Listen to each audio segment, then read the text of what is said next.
We have a new strong earthquake in Japan. Is Japan in trouble? Because this is the worst possible spot where we could have a large earthquake hit again. Because this is basically the spot where we had the 2011 devastating Tohoku earthquake, the Japan Trench. So, new earthquake, one of the most dangerous seismic zones on Earth. And that's why we have to see if Shizi's hitting the fizzy here again in Japan. May 15th, a magnitude 6.7 earthquake struck southeast of Kamaishi. This is off the northeast coast of Honjo in Japan. Depth roughly 40 kilometers, that's 25 miles. So southeast of Kamaishi, also there, epicenter, roughly 25 miles, 40 kilometers southeast of that location, and about 90 kilometers, that's 56 miles, northeast of Ishinomaki. So this is not, we have to say this, some random offshore quake. I mean, in general, we're dealing with the Pacific Ring of Fire here. I'll get to that later because there's other earthquake, but this happened right on the edge of the Japan Trench system. This is the same broad subduction margin that is tied to some of Japan's worst earthquake / tsunami disasters. And that location right now today, that's the whole story that we need to focus on, because the Japan Trench is where the Pacific plate is being forced down beneath northern Japan, a subduction zone. And this is one of the most violent convergent plate boundaries on the whole planet. This is a classic subduction zone, meaning one tectonic plate is diving beneath another, loading the margin there with enormous stress over long periods of time. And when that stress releases, it can produce powerful offshore quakes like we've seen in 2011, 9.3, with that devastating tsunami.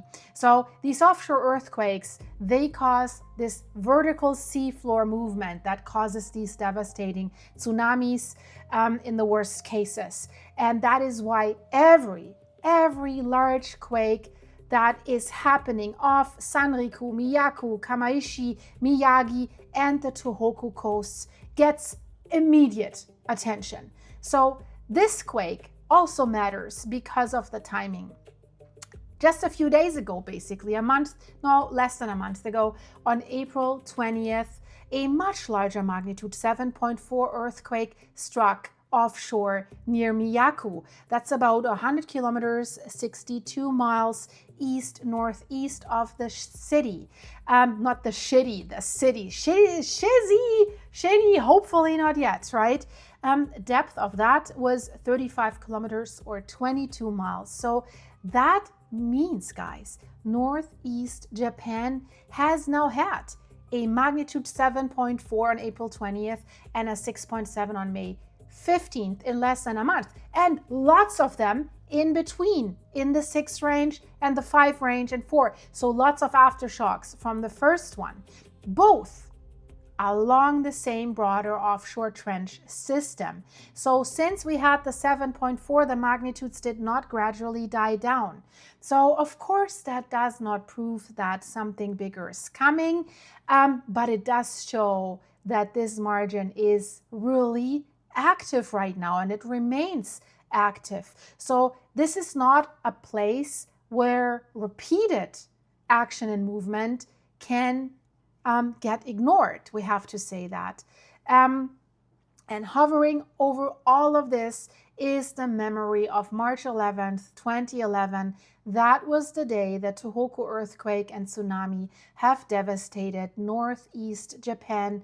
One of the major earthquakes that day was a magnitude 7.7 event, about 272 kilometers or 169 miles east-southeast of Kamaishi. So now you're saying, well, what, only 7.7? Yeah, that happened before Shizi really hit the fizzy, right? So that 7.7 also showed just how dangerous this offshore corridor is. And then the 2011 disaster unfolded on the same broader northeast Japan plate boundary where the Pacific plate is subducting beneath the margin. So followed by this 9.3 earthquake, right? So when another strong earthquake hits off this coast, people do absolutely not see it as a routine. They see it in the context of one of the most feared subduction zones on Earth. And geologically, this margin is dangerous for several reasons. First, yes, the subduction zones do not just break in one simple line. Stress can be released on that megathrust interface itself, on fault lines inside the descending slab, or on faults that are overriding the crust above it. So second, what we need to talk about, the water that is carried down by the subducting Pacific plate changes the melting conditions beneath Japan, and that helps feeding their volcanic arc. We just had volcanic activity there, right? This is why Northeast Japan is not just earthquake prone, it's also lined with volcanoes. And third, because this is all part of the famous Pacific Ring of Fire. Japan is sitting inside the most active earthquake and volcano belt on the planet. So the volcanic site matters too. Near the section of Northeast Japan are volcanoes such as Mount Kurikoma, Mount Iwate, Mount Zao. And a quake like this does not mean that those volcanoes are about to erupt tomorrow, but strong earthquake in volcanic arcs always raise interest because they can alter local stress, as we've seen with the Kamchatka earthquake, big megathrust earthquake, volcanic eruptions. So scientists are watching carefully for changes in smaller earthquake swarms. Is there gas release? Is there ground deformation afterwards, right? In a place like Japan, earthquakes and volcanoes are not separate stories. They are both products of the same subduction system. So what's happening right now? Is this just Japan, or is the whole Pacific margin active right now? Around the Pacific, or is it more active, right? Around the Pacific Ring of Fire, there have already been other major events this year, including magnitude 7.4 near Indonesia on April 1st. We still see aftershocks there. That means in just weeks, the Pacific margin has seen another 7.4 near Indonesia, 7.4 off Miyako, April 20th. 6.7 off Kamaishi now on May 15th. We've had Tonga. We've had bigger ones, 7.6, stuff like this, right? This does not automatically prove that there is long-term increase in big earthquakes, but it does show that several major subduction environments around the Pacific are producing large events in a short window of time. And that always gets attention because these are the exact tectonic settings capable of generating the world's biggest earthquakes. So the big picture is that earthquake that's happened today, 6.7, southeast of Kamaishi, the April 20th earthquake, 7.4 offshore near Miyako, and of course, that in connection with the 2011 catastrophe. All of them, same broader Northeast Japan subduction environment.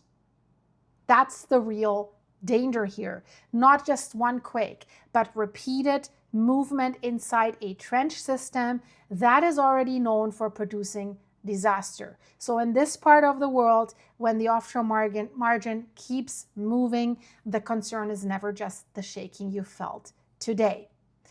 But I have to tell you something else.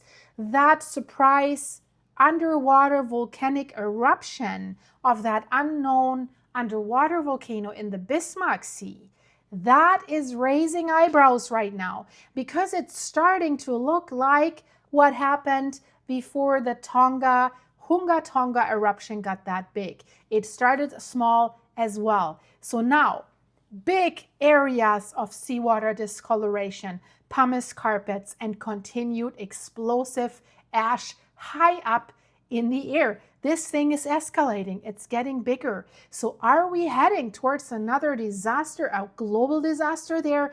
Watch the latest, guys. This is fascinating and a little bit scary as well. See you there in a second, hopefully. Bye bye.